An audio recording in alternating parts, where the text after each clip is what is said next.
ang mga kwento ng pag-ibig, kwento ng buhay at kwento ng pag-asa dito sa Barangay Love Stories. Love Stories.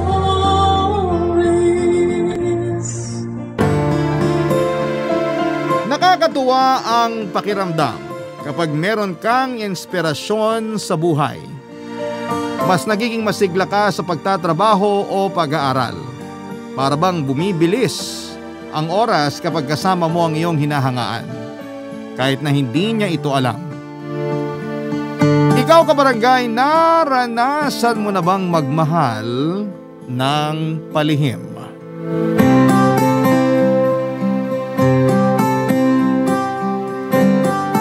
Dear Papa Dudut, isang mapagpalang araw po sa lahat ng mga kabarangay na nakatutok ngayon sa Barangay LS. Para pakinggan ang tampok na kwento ngayon sa Barangay Love Stories, itago niyo na lamang po ako sa pangalang Jam. 35 years old na sa ngayon at ito ang kwento ko na nangyari nung ako ay 30 pa lamang. 5 taon na nakakalipas mula noon, sa dating trabaho ko sa isang ahensya ng gobyerno ay nakilala ko si Rico. Sa pagbabalik alaala ko noon ay may kakaiba akong pakiramdam. Sa unang pagkakataon pa lamang na makita ko siya ay naramdaman ko kaagad ang love at first sight. First time kong ma-love at first sight, kaya hindi ko maunawaan ang aking nararamdaman noong panahong yon. Alam ko na lalaki ako at feeling ko noon ay hindi normal para sa isang lalaki na magkaroon ng pagkagusto sa kapwa lalaki, o pwedeng sinasabi ko lang yon sa sarili ko para patayin ang nararamdaman ko para sa kanya. Nangyari ang unang pagkikita namin ni Rico nang dumalaw ako sa dati kong pinagtatrabahuhan na kung saan ay siya ay isang bagong empleyado. Si Dada na aking kaibigan na doon pa din nagtatrabaho, siya ang tanging nakakaalam ng aking pagkatao. Kaya nang dalawin ko siya ay ewan ko kung sinasadya niya, pero siya din na nagpakilala sa akin kay Rico. Hindi ko din alam kung napapraning lang ba ako o kung totoo ang nararamdaman ko na crush ko si Rico. Papadudot, unang beses pa lamang namin na mag-usap ay nagulat ako na alam niya ang mga social media accounts ko at nag-friend request at nag-follow siya sa mga ito. Parang ang haba ng buhok ko at munti kong matapakan ng mga panahong yon, Papadudot.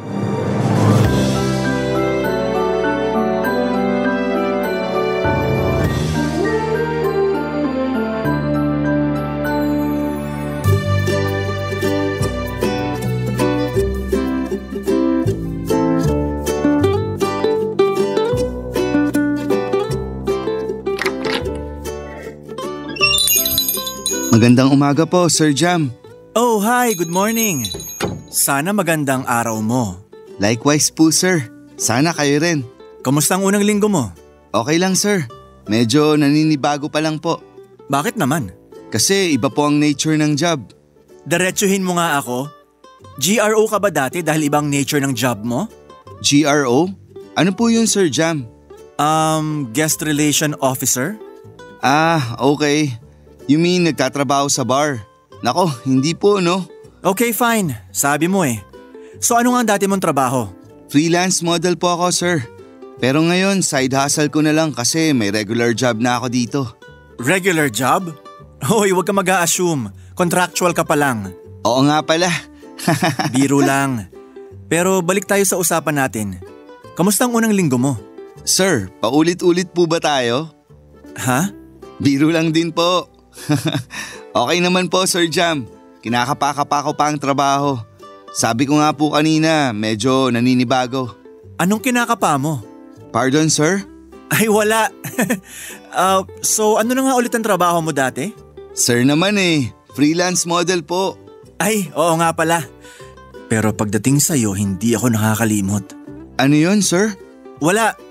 Sige, hindi na ako magtatagal. Babalik na ako sa opisina at may tatapusin lang akong tao. Gusto mo isunod pa kita? Charot! Pakisabi na lang kay Dada umalis na ako. Hindi nyo na siya hihintayin? Hindi naman siyang ipinunta ko. Po? Wala. Ang sabi ko, ikaw, dapat galingan mo sa trabaho mo dito. Kasi kapag ako ng section head mo, papahirapan talaga kita. Tiyos! Buti na lang pala, hindi kayo ang naging section head ko. Basta galingan mo para magtagal ka dito. Para madalaw kita palagi. Sir? Sabi ko, aalis na ako. Ingat sir. Ay sir, siya nga pala.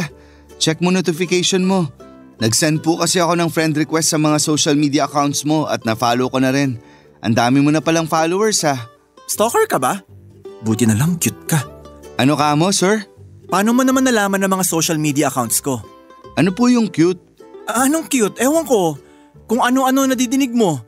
Pero kung tinatanong mo ako kung cute ka sa tingin ko, medyo mataas standards ko eh. Grabe ka sa akin Sir Jam. Hoy, joke lang.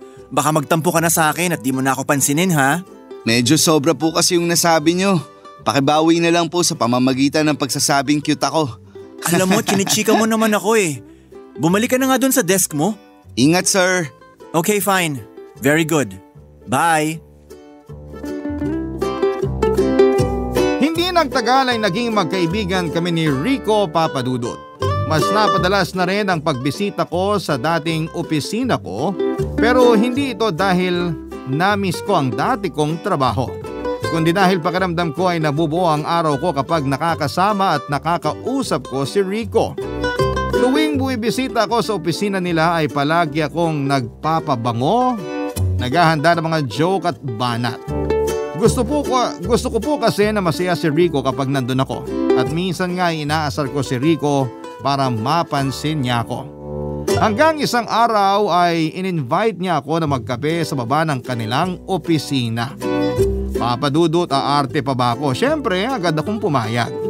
Saka isa pa ay libre naman niya. E di bongga po, hindi ba? Pero noong nasa coffee shop na kami, nagulat ako dahil ako pala ang magbabayad ng in-order namin. Hindi ko na nakuhang mag-react kasi mukhang may problema si Rico. At dahil concerned ako sa kanya, ay ako na nga ang libre at pinakinggan ko siya, Papadudot.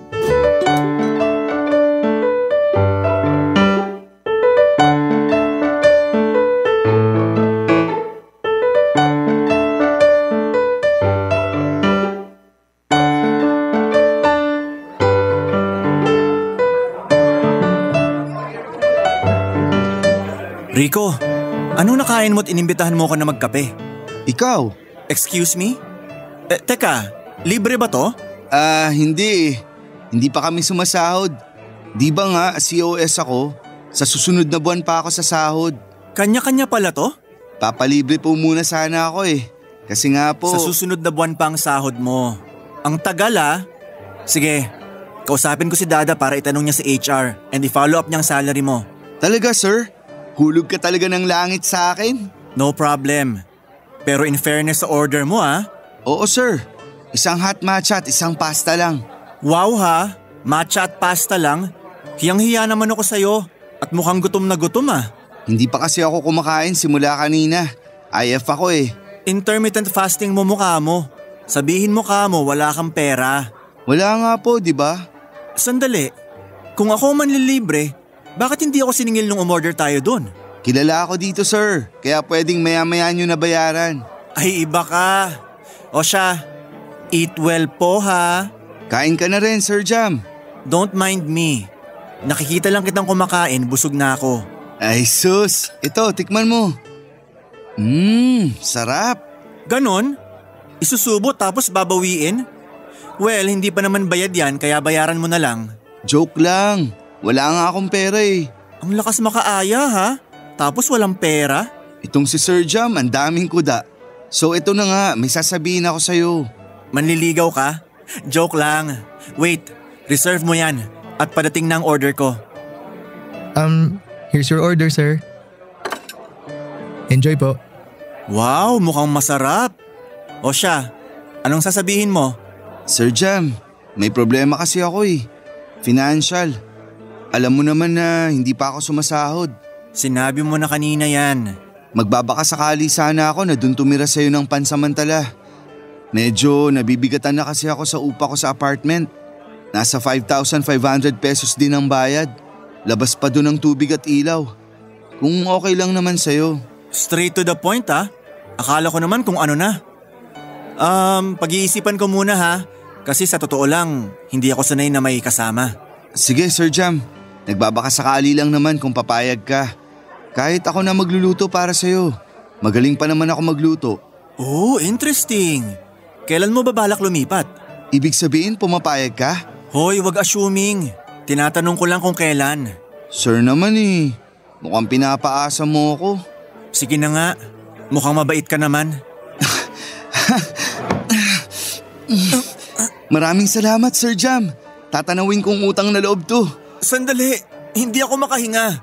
Ay, sorry. Ano ka ba? Gusto ko nga wag makahinga Chos!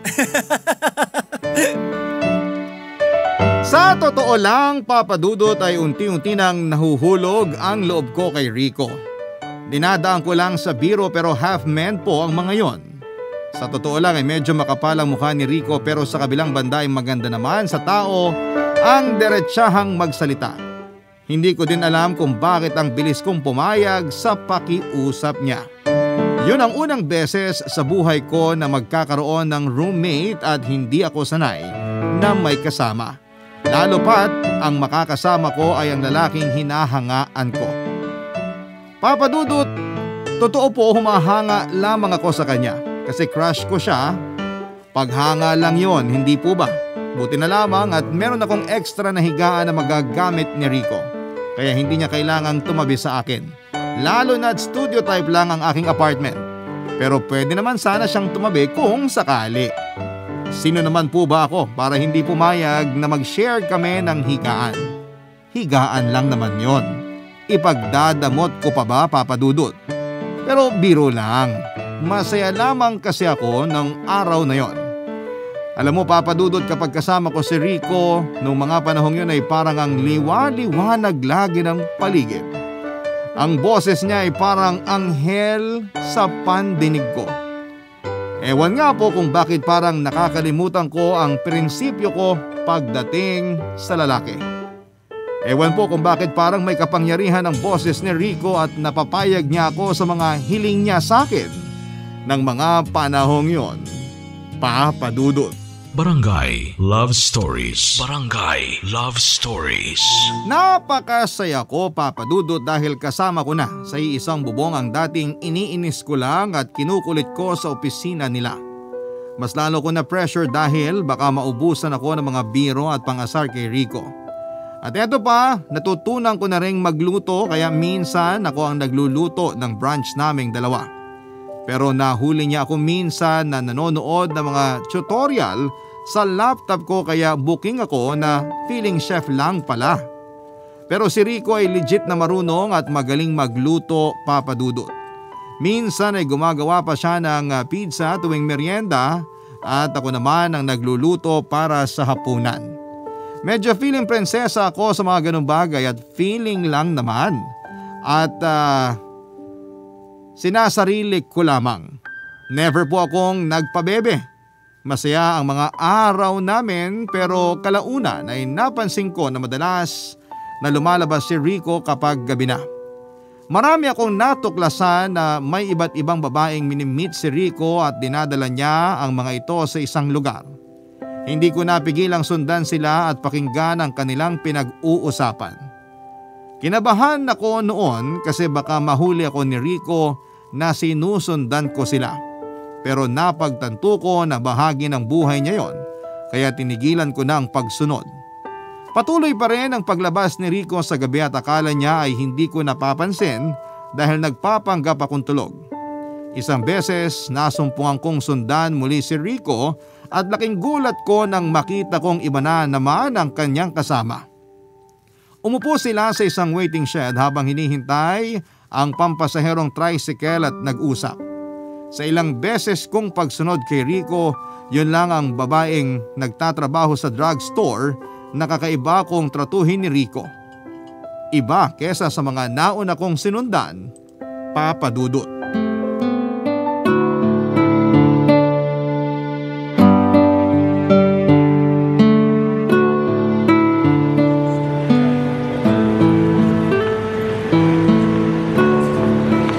Kamusta naman ang araw mo sa trabaho?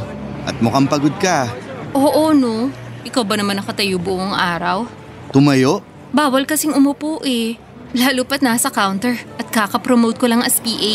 PA? You mean pharmacist assistant? Dapat pala tayong mag-celebrate. Gusto mo kumain muna tayo? Sagot ko. Wag na Rico, itago mo na lang yung pera mo. Ako na lang ang manlilibre sa'yo, pero next time na ha? Sa sahod ko na lang, promise. Sige, ikaw bahala. Once again, congratulations. I'm so proud of you, mahal. Nga pala, kamusta na yung proposal ko sa'yo? Proposal? Wala ka naman sinasabing business proposal eh. Hindi, iba yun. Yung about sa kasal. Seryoso ako sa sinabi ko. Kapag makaipon na ako, itutuloy ko na ang kasal natin. Kasal ka dyan, hindi ka pa nga nag-propose? Ganun ba? Gusto mo ngayon na? Oo, andyan ka na naman. Basta, bubuo tayo ng masayang pamilya. Magpapatayo tayo ng bahay na sakto lang sa atin. Tapos 10 anak. Bubuo ka ba ng isang basketball team? Bakit hindi pa isang dosena? Okay lang? Loko? 4 lang siguro. O sige, mahal. Ikaw ang bahala. Basta may junior ako ah. Ang dami mo ring ime, no? Sana magkatotoo ang mga sinasabi mo. Oo naman. Lahat ng sinasabi ko tinutupad ko. Mukhang wala ka atang tiwala sa akin, mahal eh. Hindi naman sa ganun, Rico. Ayoko lang kasi na umaasa sa wala. Alam mo naman ng mga pinagdaanan ko sa ex ko, di ba? Basta, mahal. Ito lang ang tatandaan mo. Mahal na mahal kita. At lahat ng sinasabi ko sa'yo, magkakatotoo. Basta, magtiwala ka lang ha. Kapag ikaw hindi mo yan tinupad at niloko mo ko, makakatikim ka talaga sa akin. Makakatikim? Mukhang gusto ko yan ah. Alam mo Rico, puro kakalokohan. Hindi ko na alam kung baka pinagtitripan mo lang ako eh. Totoo nga. Kapag makaipon na ako, tutuparin ko lahat ng yon. Promise. Kung makakaipon ka na, edi matagal pa yun. Konti na lang at mabubuo ko na ang iniipon ko para sa kasal natin. Huwag ka lang mainip, mahal ha. Yes, mahal. Magtitiwala ako sa'yo. Oh, ayun na pala ang iniintay natin. Si Manong. Ano Glenn, tara? Okay, tara. Para makapagpahinga na rin tayo, mahal.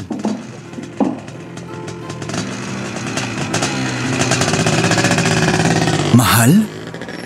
Di kaya jowa niya to? First time kong may narinig na tinawag niya tong mahal ah. Sa ilang beses ko ng pagsunod kay Rico, wala naman siyang call sign o terms of endearment sa mga babae niya. Sa mga oras na yon, Papa Dudut, ay hindi ko alam kung bakit ako nakikinig sa likod ng waiting shed. Pero dinig na dinig ko na niyaya ni Rico na magpakasal ang babaeng yon. Isa pa ay ang dami niyang pinangako sa kanya. Oo nga at crush ko si Rico pero hindi naman ako nag-iilusyon na ako ang mamahalin niya. Isa pa ay unti-unting parang kapatid na lamang ang nararamdaman ko para sa kanya ng mga panahong yon. Kaya hindi ko alam kung ang nararamdaman ko ba ay selos o inis o pagdududa. Siguro nung una ay selos na napalitan ng awa dahil sa kahihinatnan ng kanyang mga gawain. Kahit na seryoso na siya sa ibang babae ay patuloy pa rin siyang nagloloko at ang mga ginagawa niya ay panloloko sa mga babae na mga dinadala niya sa motel. Oo Papa Dudut, may mga pagkakataon na nakita ko si Rico na dinala sa motel yung mga babaeng kinita niya. Napag-alaman ko pa na minsang uma-absent ito sa trabaho para lamang siguro'y gumawa ng mga kalokohan. Hindi ko na sila sinundan pa pero nakakasigurado ako na ihahatid ni Rico diretso pa uwi ang babaeng yon kasi napansin ko na yung babaeng yon lang ang hindi dinala ni Rico sa motel. Pero minsang hindi ko sinasadyang umuwi ng maaga. Pagpasok ko sa apartment ay naabutan ko sina Rico at Glendy na hubot-hubad. Nagkagulatan pa kaming tatlo. Natulala at nanigas ako sa kinakatayuan ko at sila naman ay agad na nagbihis, Papa Dudut.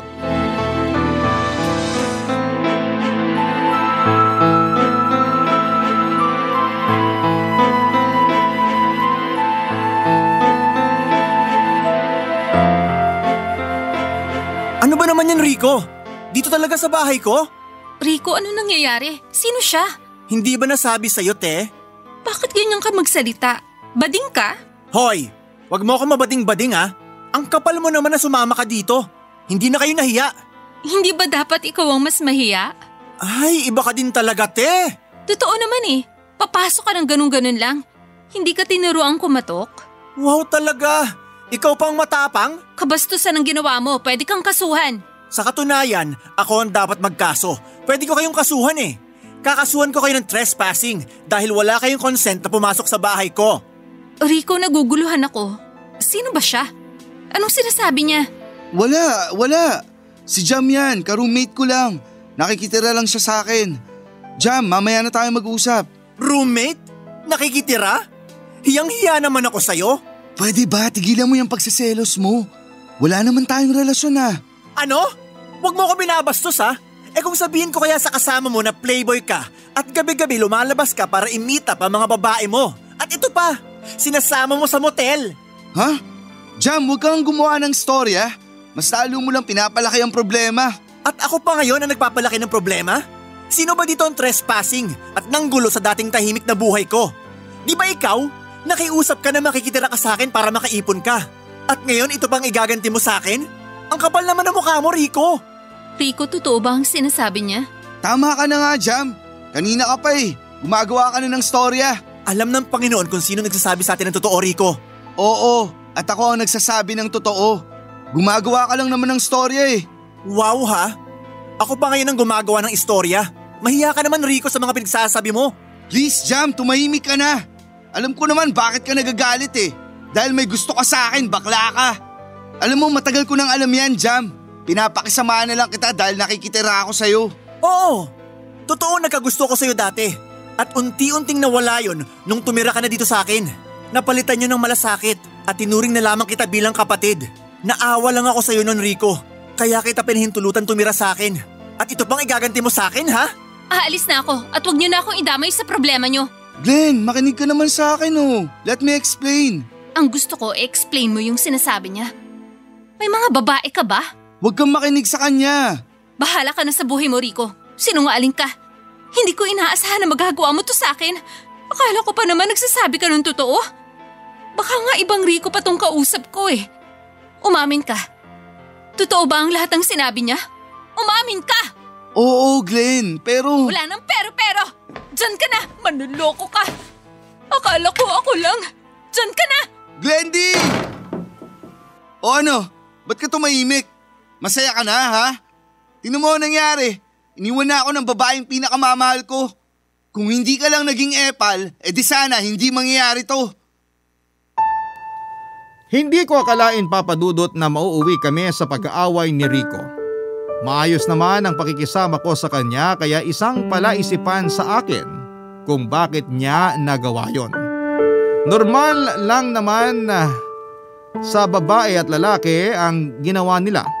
Pero yung sa bahay ko, ginawa yon tapos ay ako pa yung mali ay ibang usapan naman po yun. Umalis si Rico pero bago siya umalis ay sinumbatan pa niya ako. Ako pa talaga ang nasumbatan.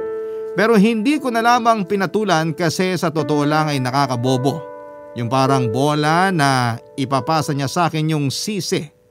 Nang makaalis si Rico ay napahiga na lamang ako sa kama. Ang daming iniisip at isa doon ay ang landlady ko. Siguradong nadinig niya ang iskandalo. Iba pa ang hiya ko naman sa mga kapitbahay ko. Marahil yun na nga ang katapusan ng aming pagkakaibigan at bilang roommates ni Rico. 2 buwan nang lumipas ay hindi ko na nakita si Ricong muli. At nakausap ko ang kaibigan kong si Dada na boss ni Rico sa trabaho. Wala na pala si Rico sa pinagtatrabahuhan nito dahil sa madalas na pag-absent niya ay tinanggal siya sa trabaho. Naawa ako sa kalagayan ni Rico ng panahon na yon, Papa Dudut. Pero hindi ko na alam kung paano siya mahahanap. Isang araw ay may kumatok sa pintuan ng apartment ko at laking gulat ko nang makita sa aking harapan ang isang taong hindi ko na inaasahan pa. Papa Dudut. Barangay Love Stories. Barangay Love Stories. Pagkalipas ng 2 buwan ay may kumatok sa pinto ng aking apartment. At nang binuksan ko ito ay nakita ko si Glendy, ang babaeng kasama ni Rico ng gabing masira ang pagkakaibigan naming dalawa. Hindi ko sana siya gustong pabuksan ng mga oras na yon dahil galit pa rin ako sa kanya. Pero hindi ko natiis kaya hinarap ko pa rin siya at pagbukas ng pinto ay agad ko siyang nasigawan. Tumahimik na lamang siya at hindi niya ako sinigawan pabalik. Maya-maya ay may isang kapitbahay na dumaan sa tapat ng pinto ko at nakilala si Glendy bilang ang babaeng nag-iskandalo dati. Pinagsabihan siya ng aking kapitbahay ng medyo mga masasakit na mga salitang binitawan nito kay Glendy. Halos maiyak siya sa sinabi ng aking kapitbahay na kesyo malandi siya at sa bahay pa ng iba gumagawa ng himala. At dahil doon ay naawa naman ako kaya napilitan akong papasukin si Glendy para tantanan ng kapitbahay ko. Pero hindi lang doon ang awa na naramdaman ko nang pumasok siya sa loob ng tinutuluyan ko. Hindi ko alam kung ano pero naaawa ko sa kanya ng husto. Walang sarcasm yon, Papa Dudut, kasi parang hindi maganda ang dala niyang balita ng mga oras na yon.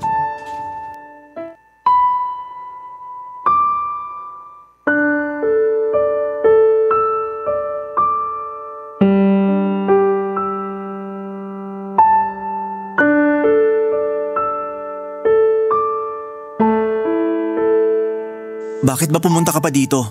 Kung hinahanap mo si Rico, hindi na siya dito nakatira. Nako, kung ano man yung problema niyo ni Rico, labas na ako dyan, Glenn. Hindi ako naparito para maghatid ng gulo. Sa katunayan, hinahanap ko talaga si Rico. Nasaan na kaya siya? Saan siya lumipat? Hindi ko alam. Wala na kaming komunikasyon matapos yung araw na nag-iskandalo tayong tatlo. Humihingi ako ng tawad sa nangyari noon. Patawarin mo ako sa mga nasabi ko sa iyo noon, ha? Ano pa nga ba? Ang tagal na din naman nun eh. Eh di kalimutan na lang natin. Salamat. Jam? Hindi kasi tayo na ipakilala ng maayos. Oo, Jam nga. At ikaw si Glendy o Glenn. O tawagan nyo lang ni Rico ang Glenn. Glenn talaga ang nickname ko sa lahat, hindi lang kay Rico. Pasensya ka na pala kung magulo ngayon dito sa apartment ko. Wala kasi ako sa tamang katinuan ngayon para maglinis. Sa dami rin ng mga problemang iniisip. Okay lang, Jam. Hindi naman ako magtatagal. Pero itatanong ko lang uli kung may ideya ka kung saan na kaya si Rico ngayon. Ewan ko. 2 buwan na rin nung huli ko siyang nakita simula nung nag-away tayo.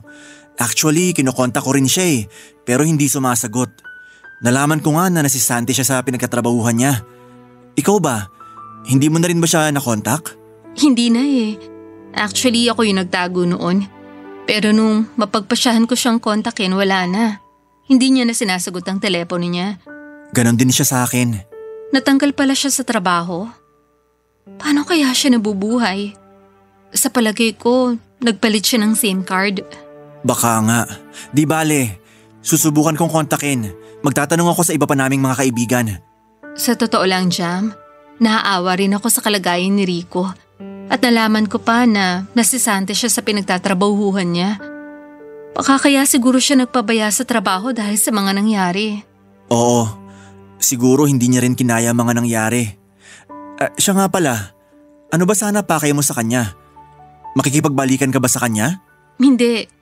Pumarito ako dahil gusto ko lang magpaalam. Magpaalam? If you don't mind, anong sasabihin mo sa kanya? Magpapaalam lang sana ako sa kanya na aalis na ako at pupunta muna sa ibang bansa. Jam, huwag ka magugulat.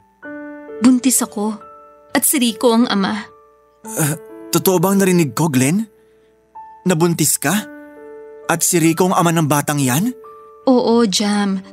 At kay Rico ko lang binigay ang pagkababae ko. Kaya nakakasiguro akong anak namin to ni Rico.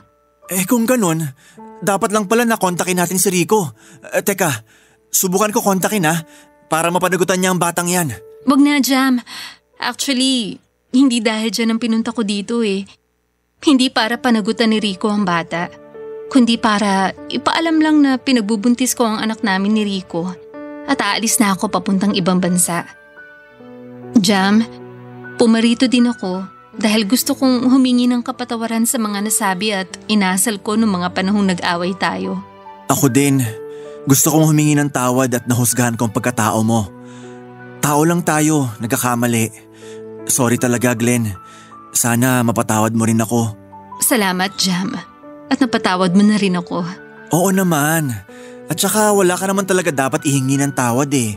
Sa katunayan pa nga, dapat ako talaga masihingi ng patawad dahil sa mga masasakit na nasabi ko sa'yo. Naku, wala yun. Mabuti pa. Kalimutan na lang natin ang nakaraan. Mabuti pa nga. At sana nga, magsilbing leksyon din ang mga nangyari para kay Rico. Sinabi mo pa. Maraming salamat talaga, Jam. Yeah, sure. So, let's be friends na? Mag-iingat ka, Glenn. Salamat, Jam. At kayo rin. Nagulat ako sa mga narinig ko, Papa Dudut. Nang malaman kong buntis si Glenn at si Rico ang ama, hindi ko lubos maisip na aabot sa ganung punto ang mga pangyayari. Kaya agad kong kinontak si Rico upang ipaalam sa kanya na nagkita kami ni Glenn at nag-usap tungkol sa kanyang kalagayan. Hindi talaga ako mapakali sa aking mga nalaman, pero paano ko sasabihin kay Rico kung ayaw niyang magpakita o magparamdam man lamang. Makalipas nga ang 1 taon ay naalala ko ang lumang numero ni Rico, yung dating niyang ginagamit. Walang mawawala kung susubukan kong magbaka sakali. Tinawagan ko ang numero, nag-ring at sinagot ni Rico. Yun pala ang numero na pinarehistro niya bilang kanyang permanenteng gagamitin. Kahit na alam namin ang boses ng isa't isa ay nagulat pa rin kaming dalawa at nagkatanungan kung kami nga ang magkausap ng mga oras na yon. Naghingian kami ng kapatawaran at nagkapatawaran. Nagkumustahan, nagtawanan, nag-catch up kami, Papa Dudut. Nakiusap ako sa kanya na kung pwede ba kaming mag-usap ng harapan. Agad naman siyang pumayag si Rico kaya nag-set kami ng araw at napagkasunduan sa isang pizza house magkita, Papa Dudut.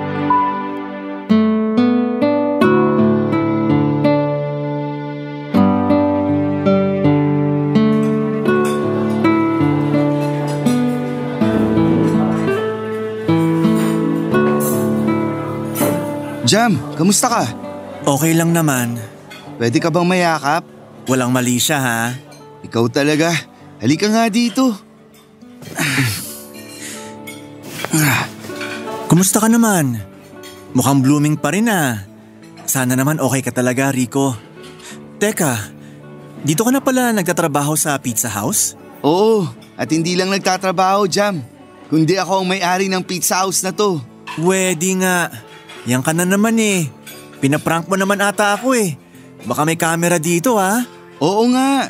Nakaipon ako ng malaki nung nakikitira ako sa apartment mo. Talaga ba? Nice. Nakakatuwa naman tong achievement mo. Salamat. Ikaw naman, mukhang iyamanin ka na rin eh. Nasa government ka pa rin ba? Nako, di naman. Ganyan na talaga ako. Woke up like this. Charot. Oo, nasa government pa rin ako. Napromote ako ulit, Rico, dahil nagustuhan ng boss ko ang pagiging masipag ko sa trabaho. Hindi na ako magtataka kung magiging boss ka na rin dahil masipag ka eh. At in fairness, bagay din sa'yo maging boss. Aminin. Sinabi mo pa. Joke. Siya nga pala, Rico. May gustong kumausap sa'yo. Sino? Saglit, tatawagin ko muna.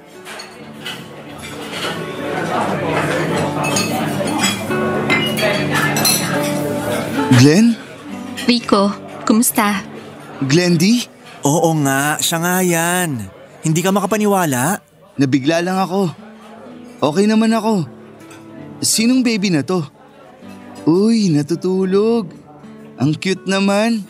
Kargahin mo siya. Ha? Oh, dahan-dahan. Hindi ako sanay ha. Sino ba tong cute na baby na to? Si Baby Rica. Anak natin. Paano nangyari yun? Di ba nung umalis ka, hindi ka naman buntis? Jam, may alam ka ba dito? Kamakailan ko lang din nalaman.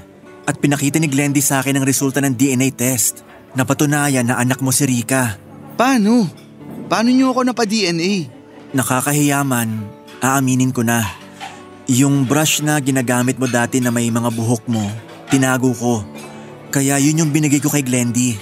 At huwag kang mag-alala. Hindi kita inoobliga kay Baby Rica.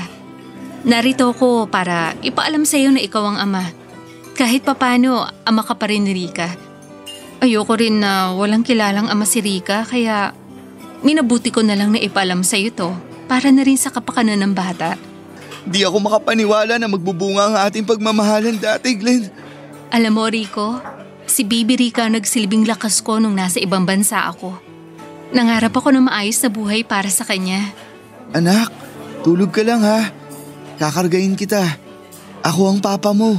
Mana sa'yo yan eh, tulog mantika. Pati itsura ko namana niya. Sige na nga. Ilong, lips. Ewan ko yung mata kung sa akin namana. Nakapikit pa kasi siya eh. Ako ba walang ambag sa itsura ni Baby? Sana ang kabaitan mo. Ano ba? Maiiyak ako niyan eh. Huwag kang iiyak. Baka magising si Baby. Oo nga. Ay, tama na nga muna yung papuri sa akin. Mabuti pa, Rico, ibigay mo muna kay Glendy si Rica. Tapos lutuan mo kami ng bestseller mong pizza. Balita ko masarap raw ang pizza nyo rito. Ay oo, ipapatikim ko sa inyo ang chicken pastil pizza. 30 minutes lang, luto yun. Isasalang ko lang, tapos kwentuhan tayo. Bittersweet ang moment na yon at puno ng kasiyahan para kay Rico. Lubos ako nagpapasalamat sa Panginoon, Papa Dudut, dahil nagkapatawaran kami at wala nang galit sa aming mga puso. Isang masayang pangyayari ang pag-uwi ni Glendy mula sa Amerika. Hindi lamang para mabinyagan si Baby Rica, kundi pati na rin para maipakilala niya ito sa ama na si Rico. Kahit na nasa malayo si Glendy at ang kanilang anak na si Baby Rica, ay patuloy pa rin si Rico sa pag-update para sa bata. Natutuwa rin si Rico sa kalagayan ni Glendy sa Amerika at nalaman niya na meron na itong boyfriend at malapit ng ikasal. Kahit na ganoon ay ipinangako ni Glendy kay Rico na ang apelyido niya ang gagamitin ng kanilang anak na si Rica. Sa totoo lang, Papa Dudut, ay parang bumalik sa dati ang masayang pagsasama namin ni Rico. Ngayon ay nakatira na ako sa bahay niya. Oo, Papa Dudut, may sarili ng bahay si Rico at sa kanya ako nakatira. And guess what? May sarili akong kwarto. At hindi na ako nag-aalala kung may dalang bisitang babae si Rico. Alam ni Rico na sapat na ang espasyo para sa aming dalawa. Salamat po ng very big, Papa Dudut, sa pagbasa ng sulat ko. Maraming salamat po. Lalo na sa Barangay Love Story sa patuloy na pagbibigay daan sa aming mga pakikipagsapalaran sa buhay. More power po sa Barangay LS 97.1. Ang inyong forever kapuso at ka-barangay Jam. Nagustuhan ng iyong napakinggan? Ituloy yan via live stream sa www.gmanetwork.com/radio. Barangay LS 97.1 Forever.